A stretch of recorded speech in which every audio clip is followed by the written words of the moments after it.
In the video today, I'm going to show you my favourite limited cards on Sorare that are currently £10, €10 or $10 or under to play in the semi-pro divisions. This week, Sorare unveiled the MLS draft, and along with the draft we already have for the Premier League, the Bundesliga, Liga, La Liga and Serie A, we now have 6 of the biggest leagues in world football with their own free-to-play fantasy draft on Sorare. And once new Sorare scouts and managers from around the world become familiar with the basics and playing with their commons, playing in the draft system, the most common question they send my way is, Quinny, who's your favourite player for under a tenner that I can put into the semi-pro division and have a better chance at getting in amongst the prizes? And now that we've got the MLS on, I thought, what a perfect opportunity to go across all 6 of the semi-pro divisions and pick out my favourite situations at £10, €10 or $10 and under. If you're new to Sorare and you haven't even opened up your account yet, there's a link in the description of this video. It'll be in the pinned comments as well. Once you've bought 5 limited cards from the auctions,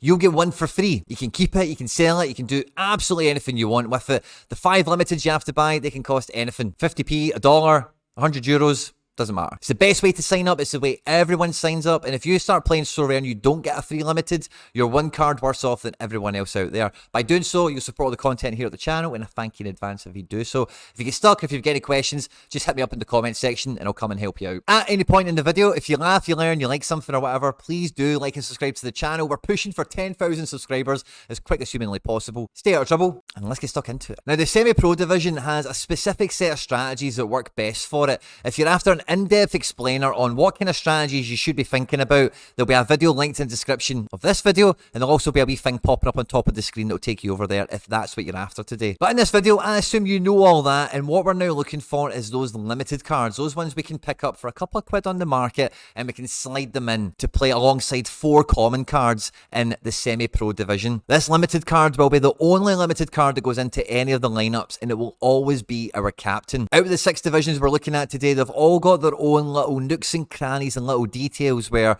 some of the players suffer or excel in Sorare fantasy football, depending on the style of play, the sort of team they're in, etc. So for between now and really the end of the European season, if we're thinking about the European ones, we have to really look at the fixture list, and we're looking for players in an optimal situation, under £10 ideally, who can be captain material alongside the commons of players that we don't have the money to buy. And looking at the Premier League fixture list between now and the end of the season, there's only a couple of clubs I have much excitement for. The first one is Crystal Palace. They've just brought in Roy Hodgson back from retirement again, but I think that will bode well for successful actions, which is what the Sorare scoring matrix is built upon. I don't think Roy Hodgson's sides will give away many passes or take many risks, etc. And Cheikh Doucouré, who is under 23 eligible on Sorare for another calendar year, currently has great statistics under Patrick Vieira's Crystal Palace. He's currently £7.62 for a limited at the moment, but I expect these scores to improve under a Roy Hodgson side that should concede much less goals. You would hope some of their results would improve from these draws and losses into wins. And at £7, I think Cheikh Doucouré would be a great captain choice. Crystal Palace have got some amazing fixtures between now and the end of the season, and it is a bit of a shame that Patrick Vieira gets sacked when he did, when you look at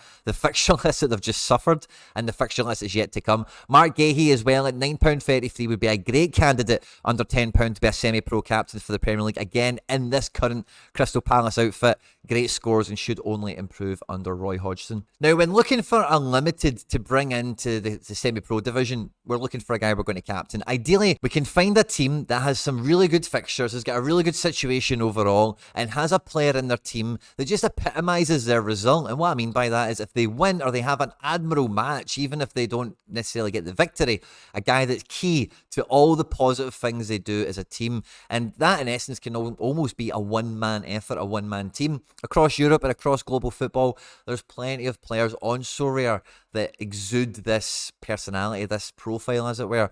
And one of the teams, again, I think I've got fantastic fixtures and a fantastic outlook between now and the end of the season is Brighton. And they have such a character. That character, in my opinion, is a gentleman by the name of Pascal Gross, currently 31, L5 of 60, L15 of 57. He's a little bit over that £10 mark, but for someone who is ever present, takes a lot of set pieces for Brighton, and as you can see, is a very credible scorer. If you add the captain bonus of 50% on top of these scores, Pascal Gross is an elite level performer.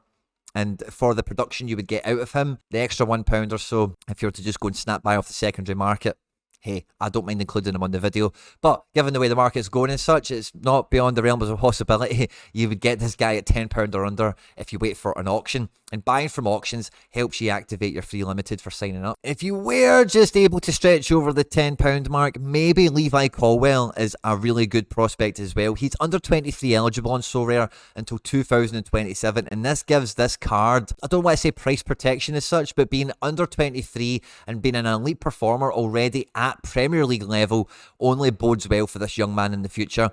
He's not got much elite first team experience as of yet, of course, but this guy is highly sought after, highly thought of around English and elite world football, and with the small sample size we've got already, it's easy to see why. Maybe Pascal Gross at 31 doesn't float your boat, but Levi Colwill at 20 is very, very appealing. But if you were able to buy one player and you were just stretching over that £10 mark and you didn't fancy Crystal Palace at those under £10, Amadou Onana at Sean Dyche's Everton, for me, at £11.38 is probably one of the best options to pick up for an all-action box-to-box midfielder, a team that shouldn't be conceding many goals, shouldn't have many negative actions going against them necessarily, who should only improve under the new manager, as well as the team's performances and the team's results continue to improve under Sean Dyche. Now, when it comes to Ligue, I've watched a fair bit of it this year, and Marseille, for me, are one of the most exciting teams to watch. Now, the last time I recommended Marseille on a video, it didn't actually go too well.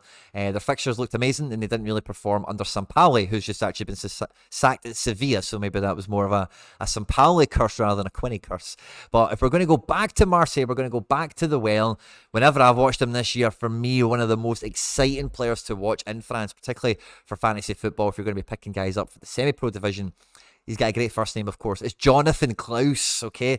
Now, this guy is an exciting wing back, really attacking, box-to-box in the best way possible, very decisive, capable. He's £10.81 for unlimited at the moment. Marseille riding high in second, getting the title challenge is not happening at this point, but look at how capable Jonathan Klaus is of absolutely smashing.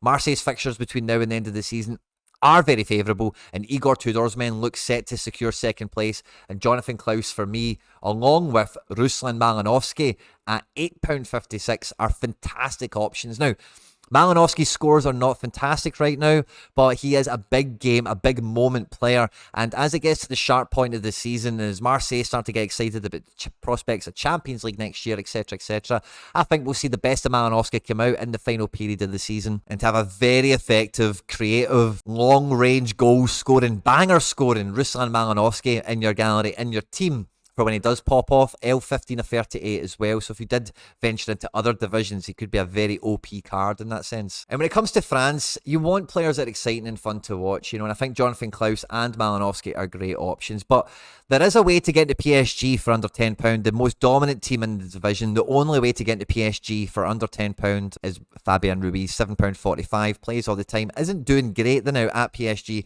but as you can see at Napoli, very, very, very, very effective scorer, and maybe it's a bit of biding his time, waiting for him to settle in, waiting for the rest of the PSG team to really figure itself out, and it seems to be Fabian Ruiz is definitely an ever-present, and as soon as they do kind of figure out their midfield makeup and start maximising all the players they've got at their disposal, I think Fabian Ruiz is quite a safe contender to return to some 70-plus action, and it's £7.50 for a mainstay midfielder in his mid-20s, Spain international at PSG. I think Fabian Ruiz is actually a decent shout. But to give you something a little bit different, to give you something a little bit more exciting, when I was doing my fixture analysis, I actually believe that Toulouse is probably going to have one of the most notable periods of the season we're about to see coming up. You want Bronco van de Boomen, right? The main guy in midfield, of course you do, right? But if we're sticking to £10 or €10 or under, there we go. Let's get it into euros. Is Stijan Spearings, L15 of 59, L5 of 55. A very capable, cheap man's Van de Boomen, certainly, at €10.82. His SO5 scores have been mad credible. Doesn't do below 50, ever. And I expect to lose very good run of fixtures between now and the end of the season. These better scores could become more common than the not as good scores. Now, for regular viewers of the channel, I tried my best to go over and above the Call of Duty here to find something in La Liga that wasn't the same old teams and suggestions that you've heard for the last 2 or 3 years on the channel, and I think I just about managed to do that. that. Like I mentioned earlier in the video, we're looking for players that can epitomise a team's result, a team's performance, where if they have a good result, there's a core guy that's always going to be scooping 70 pluses or thereabouts if they are victorious and if they have a pretty good game. And for me, looking at the fixture list in La Liga, along with the Bundesliga, it must be said, it's super tight and super competitive, and it's really difficult to find a top half team that really stands out as having a great fixture window between now and the end of the season. Now, that being said, Atletico Madrid have got a phenomenal 5-game period, but that's a wee bit too further down the road for this video. We'll come to that later probably. But looking at the fixture list as they present themselves today, Espanyol for me is the team to be backing at the moment. Sergi Dardar here is an epitome player. He's got an L15 of 57 and an L5 of 57 and an L40 of 57. Mr. Consistency. He is €9.16 for the limited card, and his scores are really solid. He's got maybe a few too many of those yellows that we would like to see, but Espanyol's fixtures for the final part of the season are much more attractive, much more appealing than what they have been previously. Very good home fixtures here. They've only got Barcelona and Atleti in 2 of their final 5 matches. Otherwise, there's a lot of games here that are 6-pointers in and around them in the table, and a guy like Sergi Dardar who takes set pieces, does defensive and offensive output, he's in for big scoring matches between now and the end of the season. But if you didn't like Sergi Dardar, but you kind of maybe thought, oh, this Espanyol have actually got a little bit of something going on, because when you look at the Espanyol midfield, depending on what floats your boat on Sorare, for me, I'm a player person. I like players, I like stories, I like getting in with a team, with a group, and really following them from the bottom of the table on their way up, like we're seeing with Getafe, which I tried to avoid saying in this video, but there you go. But when you look at the Espanyol midfield, there's some real players in here. Vinicius Souza, who's on loan from Man City at Espanyol, who had a great season in Belgium on Sorare very famously, resulted in guys like Gerard Piqué and a lot of other very famous faces paying in excess of €10,000 for this guy's super rare. His limited is £2.71. Denis Suarez, who's also on loan from Celta Vigo, but will be going to Villarreal in the off-season, if you can stay with me here.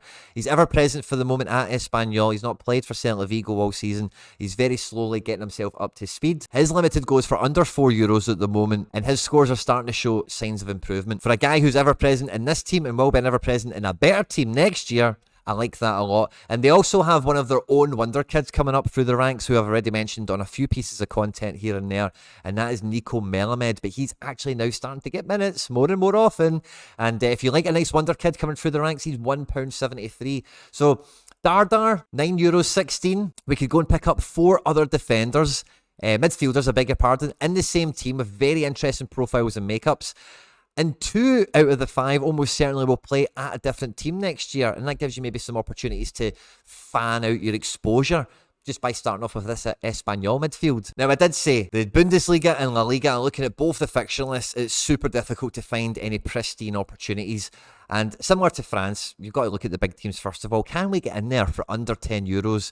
And Thomas Muller is the closest we're going to get. He is €13 at the moment, and with Thomas Tuchel now in situ at Bayern Munich, I think we're going to get a resurgence out of Thomas Muller, and I think he's going to return to the Muller of old and he'll be banging decisives away on a game week basis. So if you can stretch over and you want Bayern exposure, I think that could be a great opportunity. But for me, the best bang for buck player under €10 in the Bundesliga at the moment is Andre Silva. If you're going to be backing somebody in the Bundesliga, you want someone that can get decisives and play up front on the regular for a decent enough team that make a decent amount of chances. And Andre Silva at €8.87 at the moment is a pretty incredible value in my opinion. Now, he's not had his best season, but he's definitely not had his worst. And as you can see, when Leipzig get into a bit of form and he's playing, he's decisive capable. He's capable of breaking 80. He's capable of breaking into the high 60s, into the 70s. And to couple him around with commons, they can be very fixture dependent and swap them around as they come. Having a guy like this, it should play most weeks for a team that will always be in the mix to score 2 or 3, 4 goals. For under €10, Andre Silva is fantastic value. Now, when it came to Italy, when it came to looking at Serie A, I did really like the outlook of Lazio. Napoli are fantastic, but it's Napoli, and it's quite hard to get into Napoli so cheap at the moment, especially with the good players that they have. Inter Milan and AC Milan and Roma, all still running around in European football. Really difficult to get excited about their credibility for weekend action on Sorare for the last hurdle of the season. So that really narrowed out the options, and the only option that really presents itself to me is very attractive and very appealing is Atalanta. Now, I'm a big fan of Mario Pasalic. He's currently €7.28 for unlimited, and his scores are not great. He's been a wee bit on and off the bench. not really in and around the squad, but I do expect him to feature more and more, and I think Atalanta will make the top 4. If they do, Pasalic is definitely going to be adding into his goals and assists that he's already got this season, which isn't many, and at €7.28 could be fantastic value. Jeremy Boga is probably a little bit more certain, a little bit safer, and he's a little bit cheaper. Currently €6.64 for a limited card. The Ivory Coast forward is a wee bit more regularly involved by Atalanta, but not only do they have Boga, but they've got Lookman, they've got Højlund, they've got Zapata, they've got Muriel. A lot of options in attack, but this guy's quick, he's rapid, and he's always involved. And as you can see, 2 assists off the bench. He doesn't really need minutes, he just needs opportunity.